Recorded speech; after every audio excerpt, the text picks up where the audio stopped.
السلام علیکم ناظرین، سلامتی ہو آپ پر جہاں بھی آپ ہوں۔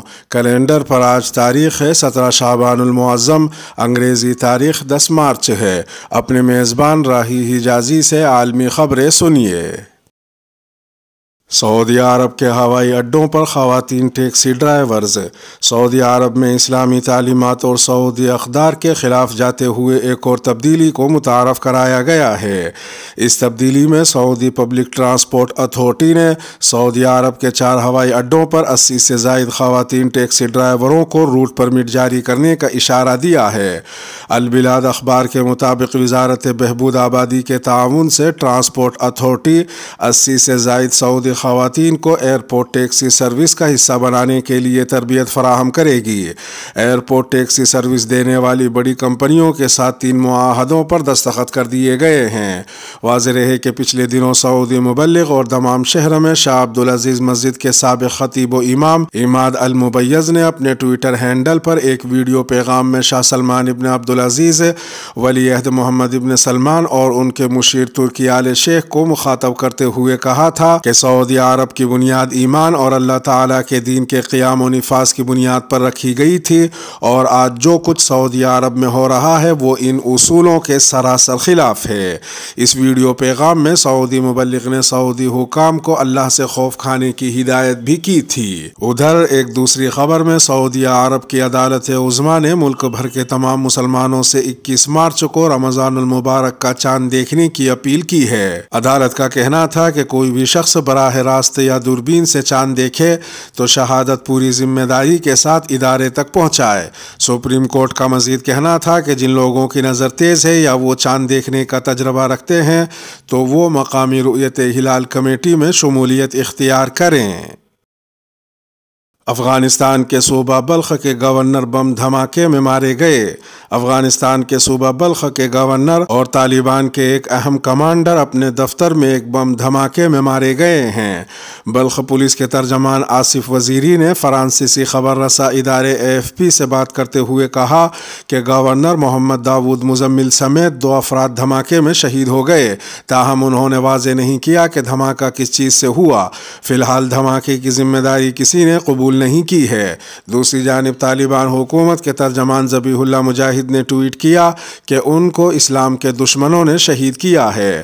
ادھر ایک دوسری خبر میں افغانستان میں طالبان حکومت کے بعد پہلی بار خواتین اینکرز نے یوم خواتین پر لائیو شو کیا۔ شو کی میزبان اور مہمان خواتین تھی اور سب نے برقع پہنا ہوا تھا اور چہرہ ڈھکا ہوا تھا۔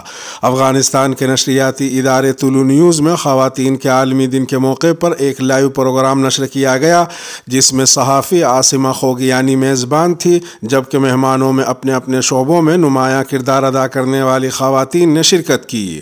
ادھر ایک تیسری خبر میں خواتین کے عالمی دن کے موقع پر افغان وزیر اعظم کے آفس کے سیکریٹری برائے سیاسی امور مولوی عبدالکبیر کی جانب سے پیغام جاری کیا گیا جس میں کہا گیا کہ خواتین کے عالمی دن پر افغانستان کی تمام وفادار، باوقار اور مصیبت زدہ خواتین کو مبارکباد پیش کرتا ہوں۔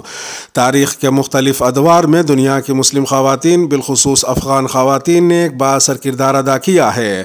پیغام میں مزید کہا گیا کہ اسلام کا مبارک مذہب مرد اور عورت کو ایک ہی نظر سے دیکھتا ہے، دونوں کو معاشرے کے 2 بازو سمجھتا ہے، خواتین کی عزت کا احترام کرتا ہے اور سب کو ان کا احترام کرنے اور ان کے ساتھ اچھا سلوک کرنے کا حکم دیتا ہے۔ مولوی عبدالکبیر کے مطابق امارت اسلامیہ خواتین کو خصوصی حقوق دیتی ہے اور اسلامی احکام و ہدایات کی روشنی میں ان کا احترام کرتی ہے۔ امارت اسلامیہ ماضی کی طرح خالی نعروں اور ناجائز وعدوں سے خواتین کو دھوکہ نہیں دینا چاہتی اور انہیں امدادی منصوبوں اور رقم کے حصول کے لیے بطور اوزار استعمال نہیں کرنا چاہتی۔ انہوں نے مزید کہا کہ امارت اسلامیہ چاہتی ہے کہ حقیقی معنوں میں خواتین کی عزت و آبرو کی حفاظت کی جائے تاکہ وہ دنیا اور آخرت کی سعادت سے بہرہ مند ہو سکیں۔ ثالثی کے لیے تیار ہیں، لیکن فیصلہ پاکستان اور انڈیا نے کرنا ہے۔ امریکہ نے پاکستان اور انڈیا کے درمیان تنازعات کے حل کے لیے سفارتکاری پر زور دیتے ہوئے کہا ہے کہ واشنگٹن ثالثی کا کردار ادا کرنے کے لیے تیار ہے، تاہم یہ فیصلہ دونوں ممالک نے خود کرنا ہوگا۔ جمعرات کو واشنگٹن میں پریس بریفنگ کرتے ہوئے امریکی وزارت خارجہ کے ترجمان نیڈ پرائس نے کہا کہ ہم دونوں ممالک کے درمیان تعمیری بات چیت کی حمایت کرتے ہیں۔ ترجمان نیڈ پرائس سے سوال کیا گیا کہ پاکستان نے متعدد بار انڈیا کو مذاکرات کی پیشکش کی، لیکن انڈیا نے اس کا جواب دینے سے گریز کیا، تو جب انڈین اور امریکی حکام کے درمیان بات چیت ہوتی ہے تو وہ کیا کہتے ہیں اور وہ کیوں پاکستان سے حل طلب مسائل پر بات نہیں کرنا چاہتے؟ اس پر نیڈ پرائس کا کہنا تھا کہ میں اس پیغام پر بات کروں گا جو ہم نے انڈیا اور پاکستان دونوں کو بھیجا ہے۔ ہم انڈیا اور پاکستان کے درمیان دیرینہ تنازعات کے حل کے لیے سفارتکاری کی حمایت کرتے ہیں۔ انہوں نے مزید کہا کہ ہم اس عمل کی ہر طرح سے حمایت کرنے کے لیے تیار ہیں جیسے وہ مناسب سمجھیں، لیکن یہ فیصلہ انڈیا اور پاکستان نے خود کرنا ہوگا۔ اسرائیلی فوج کی ریاستی دہشت گردی میں مزید 4 فلسطینی نوجوان شہید۔ مغربی کنارے میں اسرائیلی فوج کی ریاستی دہشت گردی مسلسل چوتھے روز بھی جاری رہی، جس میں مزید 3 فلسطینی نوجوان شہید ہو گئے، جبکہ 2 روز قبل زخمی ہونے والا نوجوان آج چل بسا۔ عالمی خبر رساں ادارے کے مطابق ایک دن کے وقفے کے بعد اسرائیلی فوج نے مغربی کنارے میں جنین پناہ گزین پر ایک بار پھر چڑھائی کی اور سرچ آپریشن کیا۔ اس دوران اسرائیلی فوج نے کار پر اندھا دھند فائرنگ کر کے 3 فلسطینی نوجوانوں کو شہید کر دیا۔ شہید ہونے والوں کی عمر 15 سے 21 سال کے درمیان ہیں۔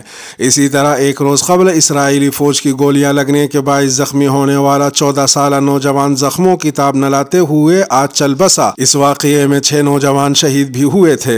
اس طرح مغربی کنارے میں صرف 2 روز میں اسرائیلی وحشیانہ کارروائیوں میں شہید ہونے والے فلسطینی نوجوانوں کی تعداد 10 ہو گئی، جبکہ 5 سے زائد زخمی ہیں۔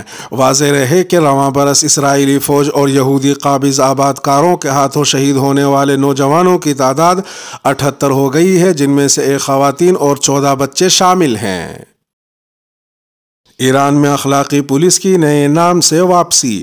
میڈیا میں آنے والی اطلاعات میں بتایا جا رہا ہے کہ ایران میں مذہبی پولیس کو ایک نئے نام کے ساتھ کام کرنے کی اجازت دے دی گئی ہے۔ ایرانی پارلیمنٹ کی رکن زہرہ علیحان نے پہلی مرتبہ خواتین کے عالمی دن کے موقع پر کہا کہ ایران میں مذہبی پولیس کو ایک نئی شکل میں متعارف کرایا جا رہا ہے۔ انہوں نے بتایا کہ اس نئی اخلاقی پولیس کو زبانی انتباہ گشت کا نام دیا گیا ہے۔ رکن پارلیمنٹ علیحان نے ٹویٹر پر ایک ٹویٹ میں لکھا کہ پہلا زبانی الرٹ گشت 7 مارچ کو تہران کے کچھ حصوں میں سپاہ پاسداران انقلاب کی زیر نگرانی شروع ہوا۔ انہوں نے مزید کہا کہ گشت ارشاد کی نئی شکل میں پاسیج فورس کی جانباز خواتین اہلکار شامل ہیں۔ ادھر ایک دوسری خبر میں اسرائیلی وزیر اعظم بنیامین نیتنیاہو نے کہا کہ وہ اٹلی سے یروشلم یعنی مقبوضہ بیت المقدس کو صہیونی ریاست کا دارالحکومت تسلیم کرانے کا مطالبہ کریں گے، جبکہ اٹلی کے نائب وزیر اعظم نے فوری طور پر اس مطالبے کی حمایت کر دی ہے۔ نیتنیاہو جمعرات کو 3 روزہ دورے پر اٹلی پہنچے ہیں۔ وہ جمعے کو اطالوی وزیر اعظم سے ملاقات کریں گے۔ ایک تیسری خبر میں انڈونیشیا کی حکومت ملک کا دارالحکومت جکارتا سے منتقل کرنے پر تیزی سے کام کر رہی ہے۔ امریکی خبر رساں ادارے ایسوسی ایٹڈ پریس کے مطابق مشرقی بورنیو کے جنگل میں انڈونیشیا کے نئے دارالحکومت کی تعمیر کا آغاز کر دیا گیا ہے۔ واضح رہے کہ انڈونیشیا کے موجودہ دارالحکومت جکارتا میں آبادی بہت زیادہ گنجان ہے اور ماحولیاتی آلودگی کے علاوہ یہ زلزلوں کا مرکز بھی رہا ہے۔ حالیہ برسوں میں یہ خبریں بھی سامنے آتی رہی ہیں کہ جکارتا شہر آہستہ آہستہ جاوا سمندر میں ڈوب رہا ہے۔ ادھر ایک چوتھی خبر میں خیبر پختونخوا کے ضلع لکی مروت کے خاندان نے اپنے بچوں کی شادی کے کھانوں پر لاکھوں روپے خرچ کرنے کے بجائے ایسا قدم اٹھایا کہ سب تعریف کرنے پر مجبور ہو گئے۔ بارات کے بعد لڑکے والوں کی جانب سے دعوت ولیمہ کے بجائے گاؤں کے غریب مسکین اور مستحق افراد میں راشن تقسیم کیا گیا۔ دلہے کے گھر والوں کے مطابق ولیمے پر 20 لاکھ روپے سے زیادہ خرچہ آتا ہے۔ ہم نے سوچا کیوں نہ یہ پیسے کسی ایسی جگہ لگائے جائیں جس سے لوگوں کو فائدہ ہو۔ انہوں نے مزید بتایا کہ مہنگائی سے لوگ پریشان ہیں، اس لیے گاؤں کے ان افراد کو راشن دیا جو 2 وقت کی روٹی کمانے سے قاصر ہیں۔ ان کا یہ بھی کہنا تھا کہ ولیمے پر لوگ کھانا کھا کر چلے جاتے ہیں اور زیادہ تر کھانا ضائع ہو جاتا ہے، اس لیے یہ بہتر تھا کہ راشن تقسیم کرتے۔ یوکرینی شہروں پر روسی میزائلی حملوں میں 9 افراد ہلاک۔ یوکرین کے مختلف شہروں میں روس کے میزائل حملوں میں 9 افراد ہلاک اور متعدد زخمی ہو گئے ہیں۔ برطانوی خبر رساں ادارے روئٹرز کے مطابق یوکرین کے حکام کا کہنا ہے کہ جمعرات کو رات گئے 6 کروز میزائل فائر کیے گئے جن کو روس کا سب سے اہم ہتھیار سمجھا جاتا ہے۔ روسی میزائل اس مقام سے کچھ دور کے علاقے سے داغے گئے جن کو فروری کے دوران روس نے اپنا جنگی فرنٹ بنایا تھا۔ حملوں کے بعد یوکرینی صدر ولادیمیر زیلنسکی کا کہنا تھا کہ قابضین صرف عام شہریوں کو دہشت زدہ کر سکتے ہیں کیونکہ ان کے بس میں صرف یہی ہے، لیکن اس سے انہیں کوئی فائدہ نہیں ہوگا، انہیں ان سب کاموں کا جواب دینا ہوگا جو اب تک کیے ہیں۔ ان کا کہنا تھا کہ روسی میزائلز نے براہ راست شہری آبادیوں اور عمارات کو نشانہ بنایا۔ ادھر ایک دوسری خبر میں چین کی پارلیمان نے شی جن پنگ کو تیسری مرتبہ صدر منتخب کر لیا ہے۔ خبر رساں ادارے روئٹرز کے مطابق جمعے کو شی جن پنگ تیسری مرتبہ 5 سال کے لیے چین کے صدر منتخب ہو گئے ہیں۔ پارلیمان میں نیشنل پیپلز کانگریس کے 3000 کے قریب اراکین نے دی گریٹ ہال میں 69 برس کے شی جن پنگ کو متفقہ طور پر ووٹ دیا تاکہ وہ صدر بن سکے، جبکہ وہاں کوئی دوسرا امیدوار موجود نہیں تھا۔ ووٹنگ تقریباً 1 گھنٹے تک جاری رہی اور الیکٹرانک گنتی تقریباً 15 منٹ میں مکمل ہوئی۔ ایک تیسری خبر میں جرمنی کے شہر ہیمبرگ کے ایک چرچ پر فائرنگ کے نتیجے میں 7 افراد ہلاک اور متعدد زخمی ہو گئے ہیں۔ برطانوی اخبار دی گارڈین کے مطابق پولیس کا کہنا ہے کہ حملہ آور کو ہلاک کر دیا گیا ہے، تاہم یہ معلوم نہیں ہو سکا کہ وہ کون تھا اور حملے کا محرک کیا تھا۔ اس کے ساتھ ہی خبروں کا اختتام ہوا۔ سلامتی ہو آپ پر جہاں بھی آپ ہوں۔